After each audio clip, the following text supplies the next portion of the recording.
Said the fastest way to integrate their alkaline foods into your lifestyle is to focus on getting the good in rather than on eliminating the bad. So I'm going to reiterate here, there is no immediate pressure on you to eliminate anything. Let's just focus on getting the good in for now. I'm giving you the foods in this video to let you know the very worst should you start to try to transition away from anything, and give you the knowledge so that when you're feeling strong, you can choose to ignore any of these cravings. So let's get on to these foods. And first up is soda, soft drinks and colas. And these are without question the worst. If you're going to try and transition away from anything, if you want to try and be strong with anything straight out the gate, cut soda, soft drinks, colas, all that stuff out of your life. So I'll focus in on the good first is a good thing rather than crowding out the bad. If you're really going to try to transition away from these. And this includes also bottled juices, iced teas, vitamin enriched waters, sports drinks. They all, yes, even the vitamin water and the flavoured mineral waters, the iced teas, the sports drink, they've all got around 18 to 35 grams of sugar per serve. That's like 10 teaspoons of sugar per serve. It's crazy. This is hideously acid forming. The diet versions don't contain the sugar as such, but they contain sweeteners that are just as bad. Plus they all contain the flavourings, the preservatives, the colourings and the other chemicals that are quite frankly a pH disaster.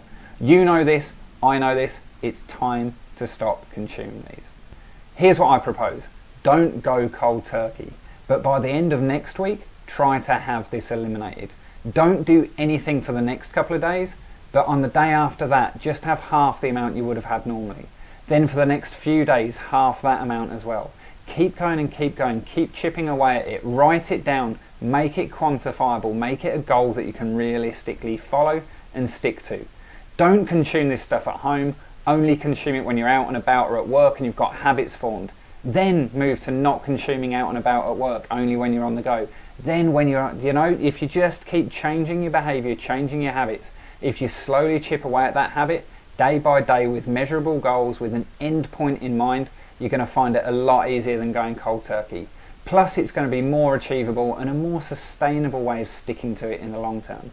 But the bottom line is this, while I always say crowd out the bad, start with adding the good stuff in, don't worry about the bad stuff now. When it comes to sodas, soft drinks and colas, when you've got the sugar or the sweetener combined with the chemicals, the flavourings, the preservatives, the colourings, the aspartame, all those types of things, this is something you really need to move away from as soon as possible. Okay, number 2 is alcohol. Now the truth is, as fun as it is, alcohol is an acidic metabolite made from acetaldehyde and sugar, and it's very toxic to your body. The truth is that I know a lot of us consume alcohol during the week to unwind after work, and we consume it in larger quantities on the weekend to socialise. Now the thing is, I'm not going to tell you now that you can never have alcohol. And I'm also not going to tell you that you can never let your hair down again or go for a night out with your friends or have a bottle of wine with dinner here and there. What I will say is that you're going to get an incredible amount of benefit from transitioning away and from eliminating the midweek drinks first. This is achievable. Just the same as with the soda we talked about before and the caffeine that we're going to get onto next, just try to cut back a little bit. Don't put pressure on yourself right now. Focus more on getting that good stuff in. But with the soda, the alcohol and the caffeine and every other acidic food and drink that are necessary, try to avoid the ones you really don't have to have. The coffee that you don't need, the 5th block of chocolate or the extra glass of wine, the one for the road, start with these. And this is why I would say start with the midweek stuff. If you can cut that out midweek, still allow yourself that time, that easy escape at the weekend, whatever you will, but cut out the stuff in the middle of the week first. This is the stuff we're talking about, the unnecessary stuff. Start with that first and you'll find you'll go a long way quickly. So number 3 is caffeine. So coffee as a pure espresso shot is acid forming. It's not the worst in the world, but it is acid forming. The problem is for most people is you then add the milk, the sugar, the cream, the syrups, the flavours, the chocolate sprinkles and everything else that I see wobbling out of a grande cup from Starbucks, and that's where you're starting to get into trouble. So not only are you getting the low pH of the coffee itself, but then most people are throwing in sugar, dairy, sweeteners, syrups and all this other acidic stuff. All these acids that are so acidic, they're in this video, they're in this top 7. But you can start taking positive steps straight away. If you're someone that has a super big grande cup, just move down to a smaller size at first. If you've got all the syrups and all the flavourings in there, just go without those. They're totally unnecessary. If you're having 3 a day, next day have 2. Have 2 for the next week. Then try to move to 1. Then to every other day. Then at weekends. You can see how this works. If you have 2 spoons of sugar, go for 1 spoon, then half. You can even transition to not having the milk, go black. I highly recommend following up a coffee with 3 times the quantity of water that you just drank as coffee. If you have an espresso, this doesn't count. You still have to have at least 300 ml of alkaline water afterwards, but you hear what I'm saying. Mega hydrate afterwards. Now, a great alternative for coffee is rooibos tea, which is also known as red bush, because this is caffeine free, it's a strong antioxidant, but it's a good replacement for coffee because it's also got that bitter taste that coffee lovers love. And remember, black tea and green tea also contain caffeine, and often you would have these with milk and sugar too, so try to transition away from those. And as a final note, don't have decaffeinated. The decaffeination process is highly carcinogenic. You'd be better off having just the straight normal coffee than having decaffeinated coffee. Number 4, and this is going to be a quick one, is trans fats. These are horribly acidic, artery clogging, trans and partially hydrogenated fats, and they're in a huge proportion of the acid forming foods that we're trying to avoid. Think in fast foods, takeaways, cakes, biscuits, pizzas, fries, pastries, pies, cookies, ice cream. You get the picture of these foods. These are the foods that you naturally know you should be avoiding if you're serious about getting alkaline, if you're serious about getting energized. These foods all contain huge amounts of trans fats and partially hydrogenated fats. These foods are also acidic, they're also inflammatory, they're also suppressive to the immune system, so they really are the foods you want to be moving away from.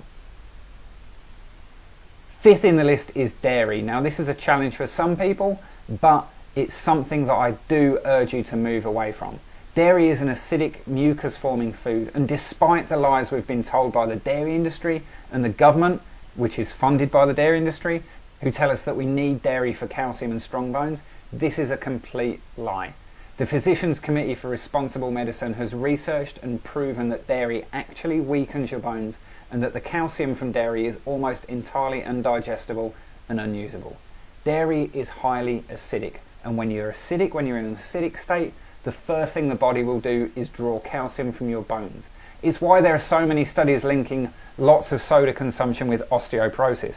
You're putting something very acidic in, the body draws calcium from the bones, you get osteoporosis, you get weak bones. The same is true for dairy. So what I want you to do is move away from dairy, again a transition. But if you're someone that's consuming like 300 mils or more of milk per day, you're going to really feel the benefit from cutting this out. If you've got any skin conditions, these are so frequently due to the excessive dairy that the body cannot process properly, and it excretes the toxins from this dairy through your skin. Now the biggest sources of dairy in our diet are generally milk on top of cereals and in tea and coffee, cheese in sandwiches and on meals, and cream in desserts. So let's turn that around. This is one of the easiest to avoid and the most powerful once removed. Now I know there's a social element here as well to some degree, so a little bit of cheese at a dinner party or when you're with friends with wine, it won't hurt that much. What we're talking about is the habitual milk on cereal, milk in tea, cheese on top of meals, dairy in meals, cream, ice cream, those types of things, the habitual stuff that's in big concentrated quantities. Number 6 is eggs. Now eggs are really acidic. In fact, there's a recent study that's shown that egg consumption is nearly as bad for the heart as smoking. There are so many ways to eat enjoyably without eating eggs.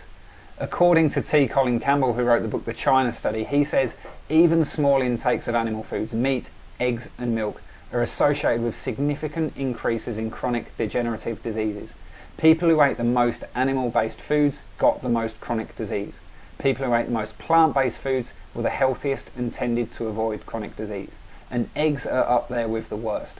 They have an immediate impact on the blood and will cause you to stay rooted in a state of acidity. So try to avoid eggs. And finally, sugar. Sugar is a broad one to include, like dairy, trans fats and meats, because let's face it, it's in everything. Nobody's sitting there eating a spoon of sugar just off a spoon, but there is nothing that will determine whether a food is more acidic than the sugar content. Bananas, for example, are a great example of this. You would think bananas, because of their high potassium level, that they'd be quite alkaline, but no, The sugar overrides all of the nutrients in the banana and makes it highly acidic. And on that point, sugar is sugar. It may have a higher or a lower GI, but it still affects your blood in the same way. It still makes you acidic. No matter how quick or fast the body metabolizes it, sugar has the same impact. Sugar will make you fat, it will keep you fat, it will keep your energy levels desperately low. It will ruin your skin and it will clog your thinking, it will leave you mentally tired, physically tired, and it will keep you acidic. Now, you know the foods and the drinks that are high in sugar, so just try to minimize this and keep moving forward towards the alkaline, life-giving foods. Now, sneaky sources of foods include fruit juices, condiments, dressings, sauces, breads, bottled drinks. I really recommend you check out the guide in the resources below called How to Completely Banish Sugar and Turn Energy Dips into Energy Hits. Catchy title, I recommend you check it out. Now remember, again, this isn't about restriction, frustration, starvation, or feeling like you're desperately restricting yourself from your favourite foods. All that's going to do is send a message to your brain that you are craving, and your brain will automatically make you crave the things you're deprived of. Plus, if you're coming from a diet that contains sugar or caffeine and yeast and trans fats, your body will still have addictions to these. So you want to go easy on yourself, you want to transition, do it bit by bit. If you still need to have a treat and be a little bit naughty, you can do that. But be conscious about it. Don't just throw yourself into a cake shop. Be conscious, be aware of your body and keep an eye on where you want to get to. Always have your goals in the front of your mind.